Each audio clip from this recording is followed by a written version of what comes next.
Hello everybody, Ben Rogers here, the Raptors Digest, reacting to some Toronto Raptors news. Riker, we're only about a month into the season, but the Raptors are already making cuts. Unfortunately for Alex Len, he has been waived by this team, so I guess firstly we have to say goodbye to Alex Len. Not the most memorable career as a Raptor, but certainly seemed like a fun guy in the locker room and stuff.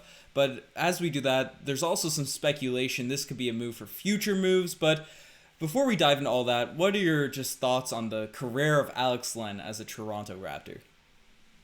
I wish I had the stats in front of me. I think in the last the last 5 games that Alex Len and Aaron Baines have played combined, they're 0 for 10 from the field, 0 points, a ton of turnovers, I think only 10 rebounds. Very minimal impact. We wanted him to be a culture guy. It's fun when we get European type players, international type players. We saw how much fun we had with the fan base from Lithuania when we had Jonas Valanciunas on the team. I thought Ukraine might be that next awesome fan base, but it didn't last very long, unfortunately. You have to still make the most of your minutes, and this team, it just wasn't for Alex Len. Riker, what's your favorite Alex Len moment as a Toronto Raptor? What stands out to you just over his month-long history as in the Toronto organization? When you were really high on this guy, watching his practice videos leading up to the start of the season, you said, I think he has a good stroke. I'm watching him hit threes and warm up at the practice arena, and I think he completely bricked. He completely airballed his first 2 shots in a Raptors uniform. That was my favorite moment then.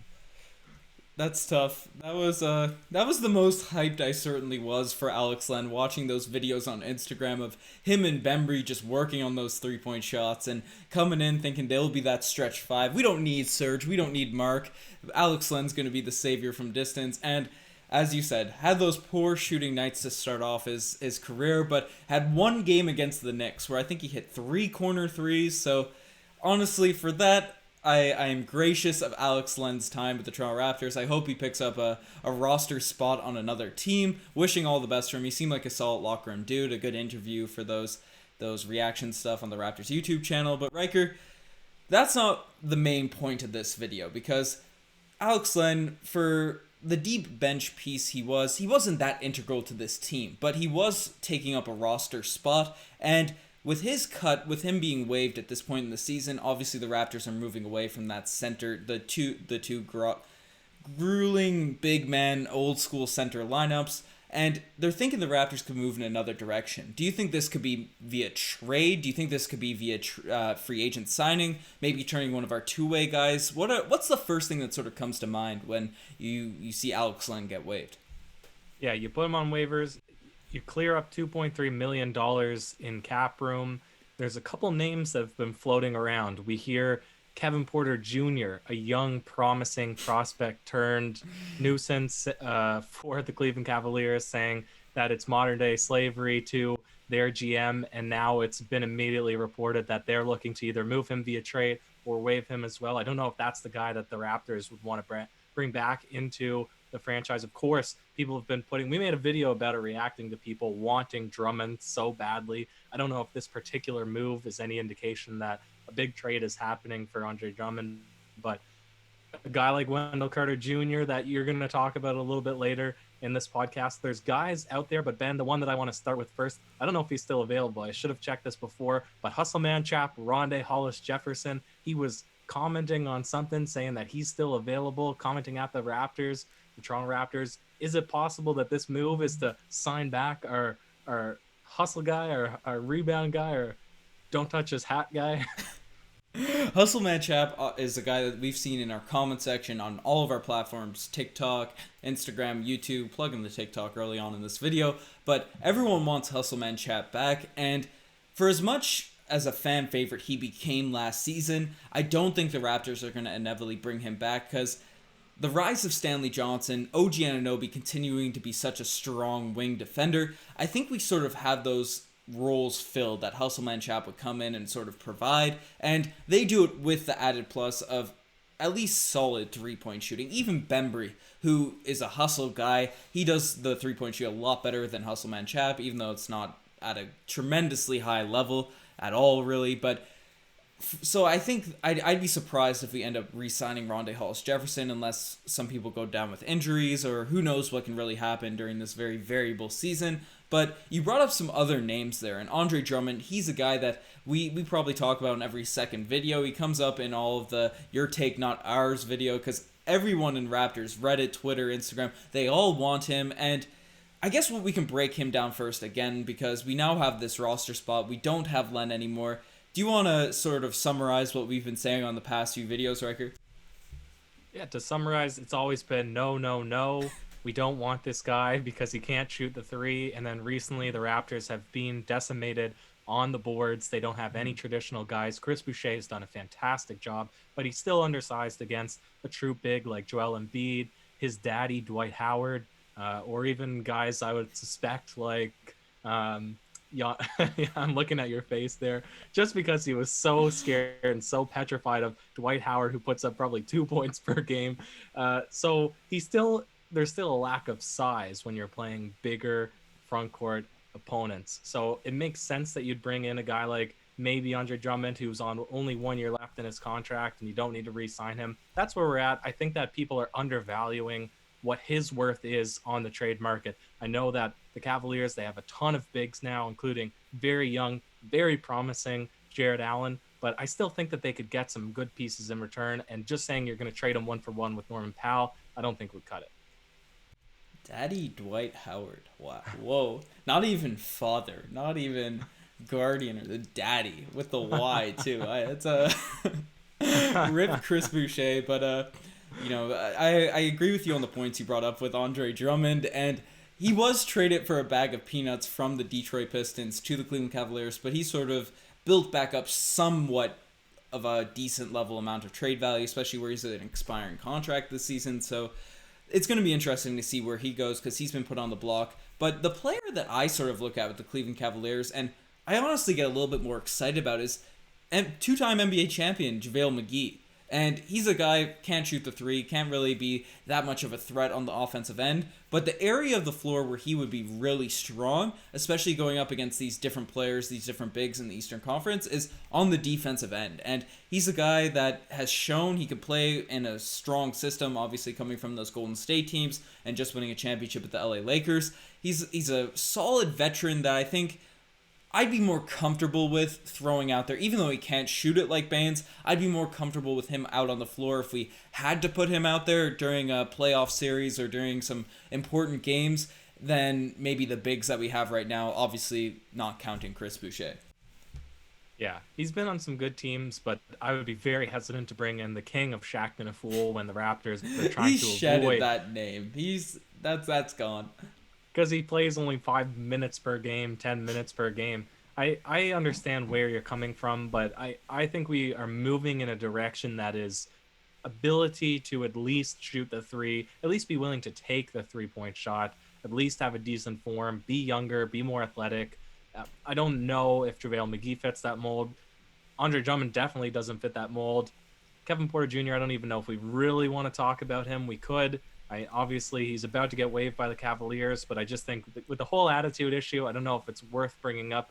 But I think we should. I think we should talk about him for like 30 seconds because people have been saying it because he's a guy that showed a lot of talent last season. He's kind of had the similar trajectory of Terrence Davis, had the same domestic violence issues, had all of that stuff off the court, and now the stuff that's happened recently. I think to add on to all the stuff that you mentioned, he threw some food at a coach. Or for people that aren't familiar with the story, obviously the Cleveland Cavaliers brought in Jared Allen and Taurean Prince inside of that James Harden deal, that massive four-way trade, and then Taurean Prince was brought in and stole his locker, apparently. The Cleveland Cavaliers were saying, all right, Porter Jr., you have to move lockers because Taurean Prince is coming in. And then this guy just freaked out. He's been off the court for personal reasons, so maybe there's other stuff going on. And then it just all came to a boil. And apparently he threw some food at a coach again. That's the second time with the Cleveland Cavaliers because remember J.R. Smith threw the soup at the assistant coach. So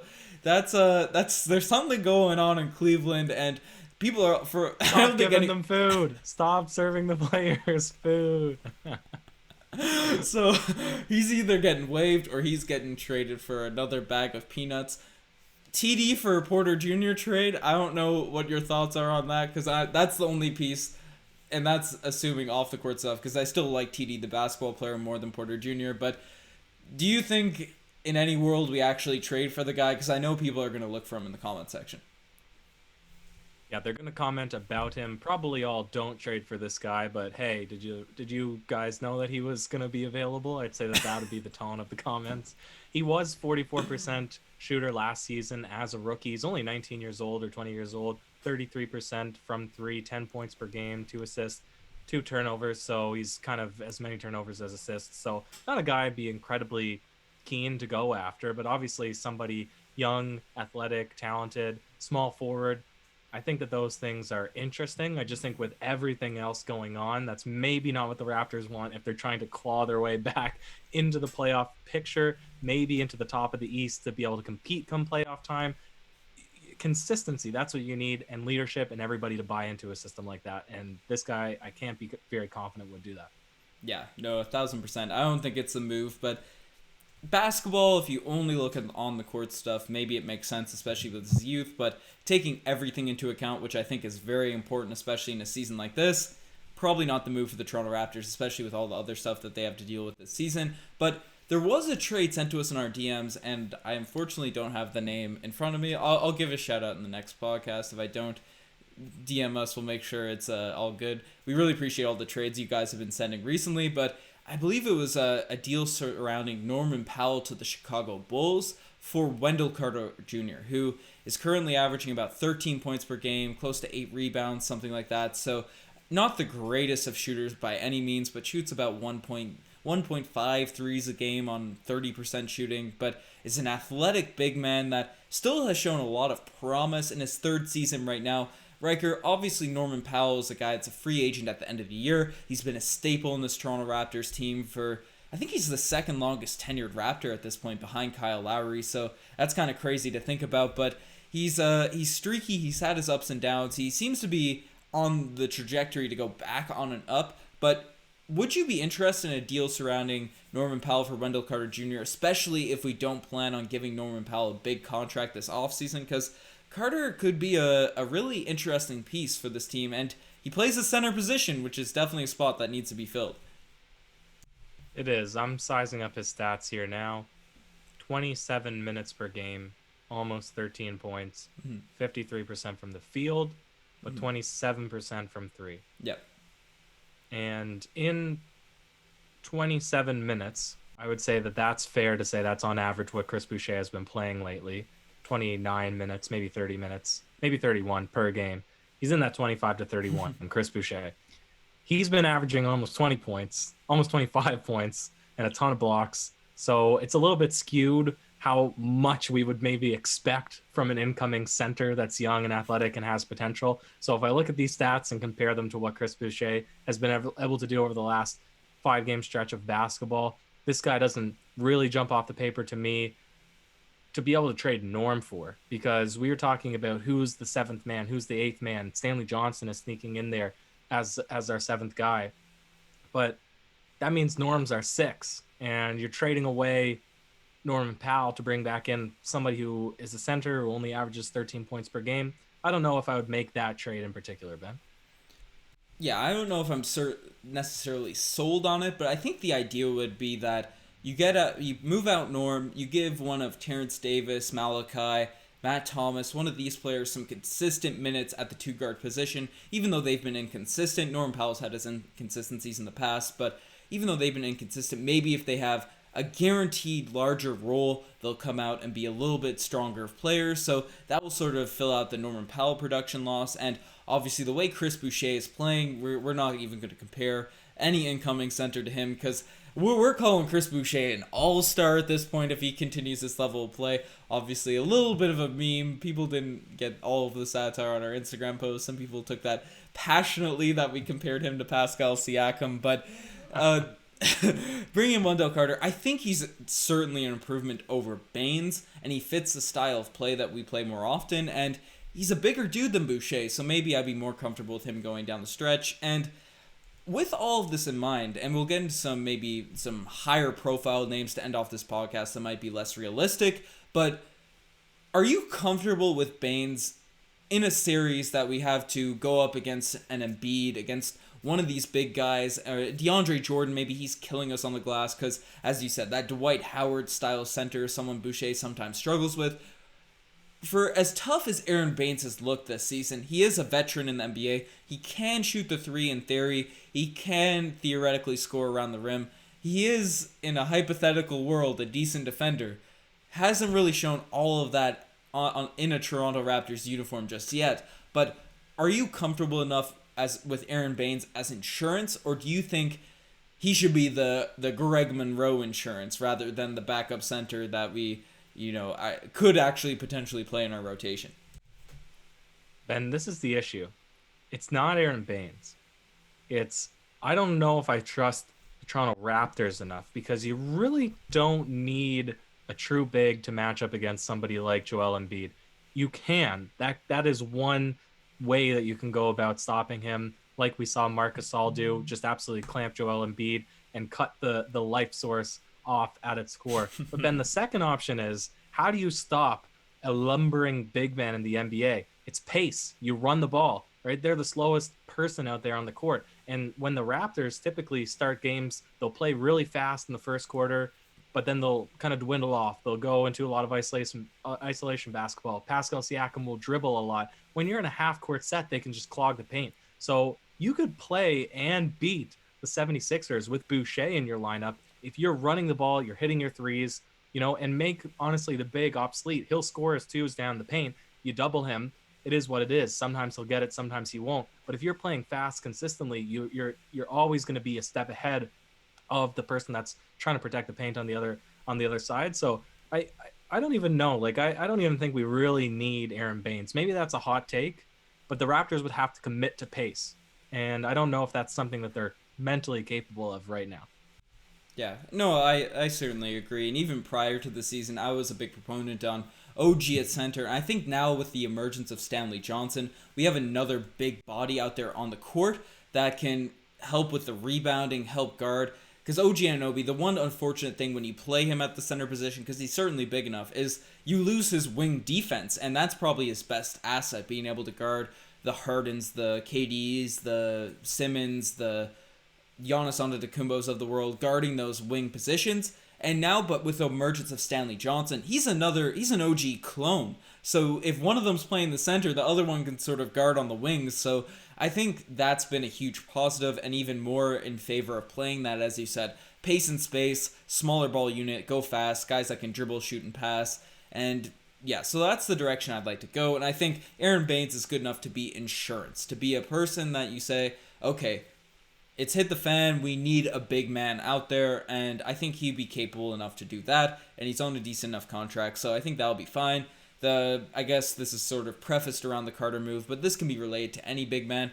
I tend to agree. I think Norman Powell's more valuable, unless you're getting a substantially better player. I don't know if you necessarily make that move without at least trying this sort of smaller-esque ball this season, because it was trash to start off the year, but now I think people are also underestimating how long it might have taken the Raptors to get accustomed to Tampa, get used to. We also were playing all road games to really start off the season. Now those fans are kicked out, so things are sort of normalizing, I guess, for this Raptors squad. So I mean, we're seeing the results. The Raptors are on a 3-game win streak right now. We'll see if they'll be able to keep it up. So I tend to agree. Before we end it off, though, Riker, I'll throw out a few bigger names, and 5-10 seconds we can both talk about him. Bradley Beal, do you think the waiving of Alex Len is a clear sign that Bradley Beal will be a Toronto Raptor coming up soon? No.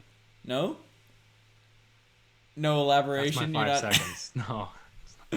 Fair enough. Yeah, and I don't think they accept Siakam for Beal at this point. I don't think they're looking to trade Beal at this point, but who knows? It seems like he's the next superstar in line to be traded, but it is what it is. Zach LaVine, another Chicago Bull.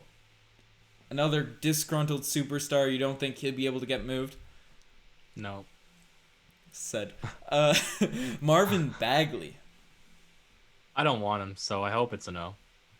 You don't want Marvin Bagley? No. Not with the way Boucher's been playing. Marvin Bagley, backup Chris Boucher, come out, hit some I'm not threes. trading Norm to get in a backup to Chris Boucher. Fair enough, I guess, yeah. But do you think it'll be sustained? Do you think that we should give up on a guy that could potentially be on the trade block for Chris Boucher's last 6-game stint? Yes? No?